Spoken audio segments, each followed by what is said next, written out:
Alright, so my first step is to make a base layer for some of the bigger sections. So I'm starting with the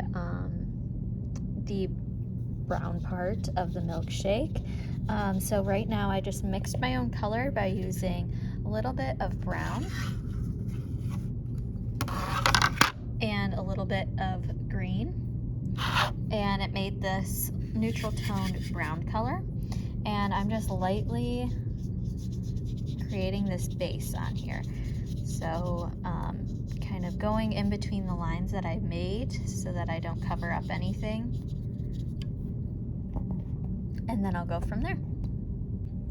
So at this point, I'm now going in with some more details. So I'm going into these drips, and I will go back over them and kind of make them a little bit more 3D looking and have more dimension. But right now I'm getting a base layer on those as well. And I chose this brown color by mixing a little black with a little bit of the brown to get this even deeper brown. So at this point, I now had a base layer of my little drips, and now I'm going in with a little bit more of like a chocolatey brown and going back in and getting these even more. So some of the edges have more of like a reddish brown to them. So that's why I'm going in and adding that to make it a little bit more dimension to that as well. Now I'm going back in with an even deeper reddish brown color. So now I'm going back in just that color, and I'm going and getting the little tiny areas that are just a lot more of that red brown color. So there's just tiny little areas that have that in it. Some like over here, and I'm just kind of deepening those even more. So there's a lot of different layers. So now this is my third layer of color for the drips. And at this point, I'm going in with just black paint and getting the really small little sections that are super deep.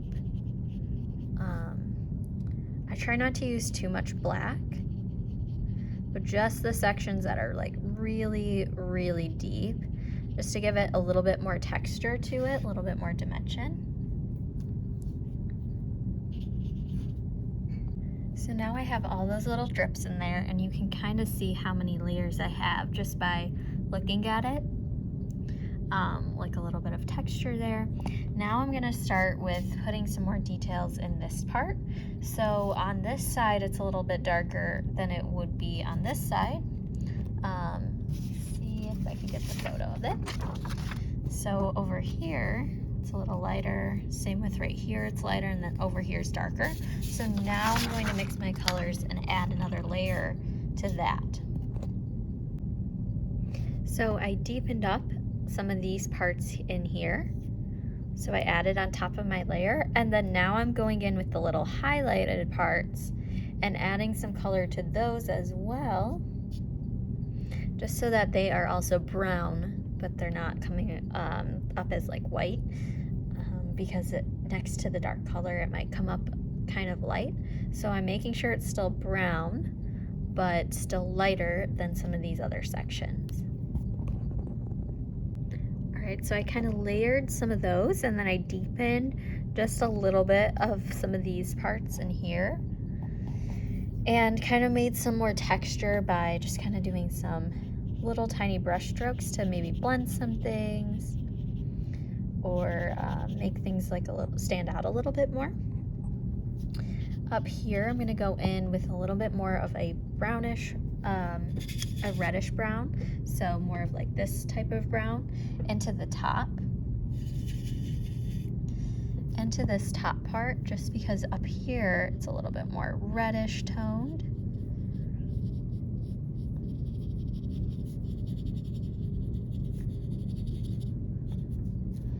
Even bringing some of that down into this part just a little bit.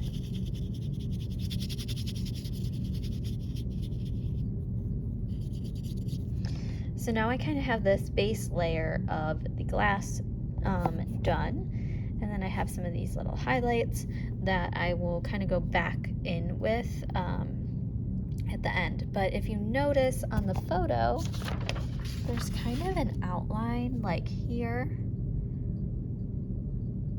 And then on the edge, I'm going to add those in right now, just to make the glass stand out before I do some of the whipped cream and the bottom part. So I did this kind of outline, which really brings out the glass. And now I'm going in and getting these little shadows. So what I'm doing is I'm just adding a lot of water to the black paint so I can get these little tiny areas in here.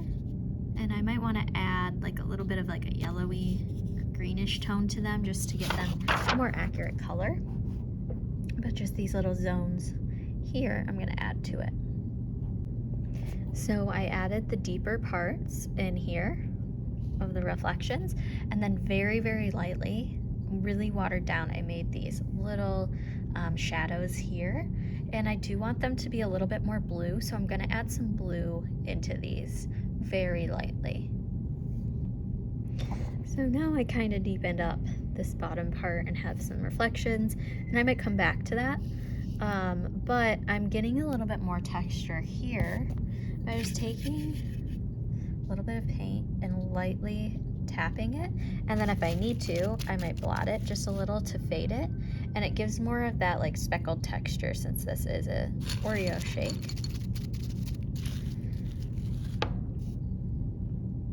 So for this section, I ended up doing a base layer of one tone of brown for the drips, and then I went back in and did even more. So I did darker tones, then I did a little bit of blue, and then a little bit more of the reddish tone, and then I was able to do the cherry, and that process you'll see.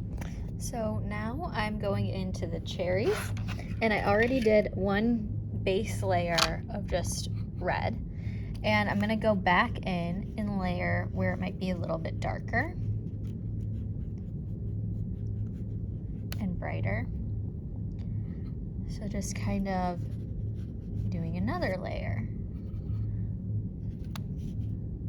And then around this part here, around the edges, it's gonna get a little darker.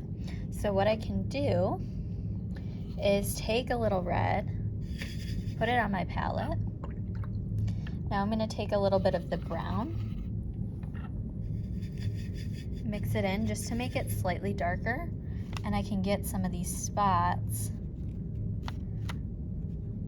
that need to be a little darker. Oops. Okay, so now these highlights in there are not pure white, or at least I think it's gonna look too bright. So what I'm gonna do is I take some red and like really, really dilute it. So that's basically just water. And then I can go in and get those spots. So it looks like I need to move around the water a little bit. My brush is just a little too wet. So I have a little puddle of water. I'm just gonna blot it so that I can soak it up.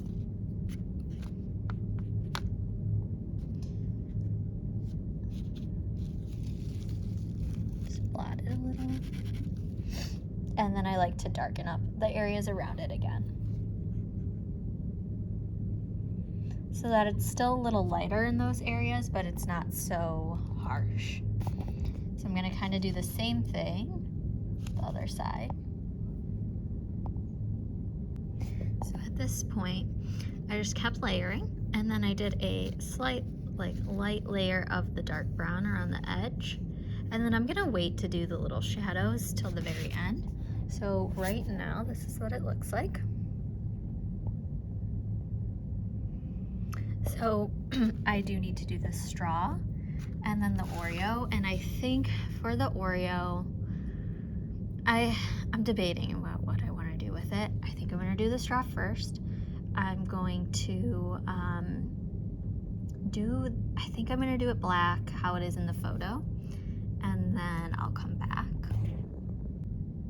All right, so I just did the straw. So all I did was a black layer, and then I made it a little bit darker on the edge edge of it. And then I took black, diluted it to make this kind of shadow. So when I ended up doing the shading here, I just used blue because I wanted a nice blue tone. Same with over here.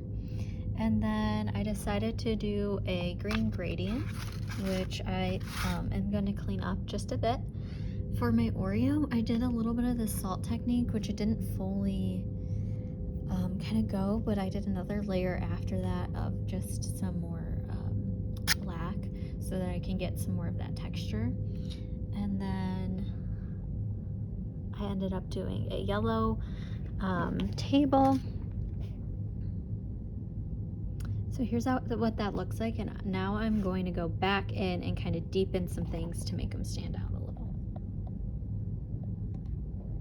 So I just kind of went back over things, made them darker, made some things stand out a little bit more, and then I did add to this part a little bit of yellow so it looks see-through, because that yellow tone would kind of show through a bit. And then I am going to go back over the stem here because I do feel like it gets a little lost. And then I feel like I'm done. All right, and here is the finished painting. So I'm going to get a little closer so you guys can see it.